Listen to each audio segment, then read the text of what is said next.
پێغەمبەری خوا فەرمیێ صلی الله عليه وسلم ئیبلیس تەختی خۆی لەسەر ئەو دانی عەرشەکەی خۆی ئەمجا سەربازەکانی بڵاو دەکاتەوە بەسەر زەویا بڕۆن فیتنە لەسەر زەویا بڵاوکەن و ئاژاوی کێش.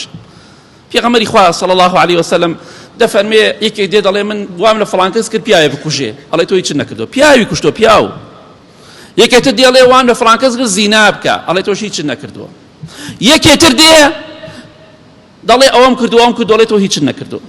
یەکێتر دێ ئەڵێ وازم لە فڵان کەس نەهێنا تا لەگەڵ ژنەکە لێک جابوونەوە. چێ کردی؟ شەیطان ساحر تۆش کە شوێنکەوتوی شەیطانی کە چتە بەلای ساحیرەکە. پێغەمبەری خوا فەرمێ صلی الله عليه وسلم کاتێکە ئەو کەسە دەڵێت سەربازی ئیبلیسە دەڵێ وازم لە فڵان کەس نەهێنا حتى فرقت بينه وبين امرأتي حتى لە ژنەکەی جام کردەوە. پێغەمبەری خوا فەرمێ صلی الله عليه وسلم ئیبلیس ئەو کەسە لە خۆی نزیک دەکاتەوە دەڵێت تۆ ئیشێ باشت کرد، نعمە ئەنتە، بەڕاستی ئیشێ چاکت کرد. باوەشی پێ ئەکا و ئەڵێ تۆ ئیشێ زۆر باشت کرد.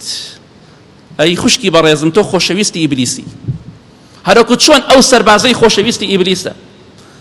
ئەو کەسانی کە ژن و پیاو لە یەک جیا دەکەنەوە پێغەمبەری خوا فەرمیێ صلی الله عليه وسلم لعنەتی خۆیان لێ بێت، بەڵام بە کاتێک لە کاتێکە ژن و پیاوەکە عیبیان نەبێ.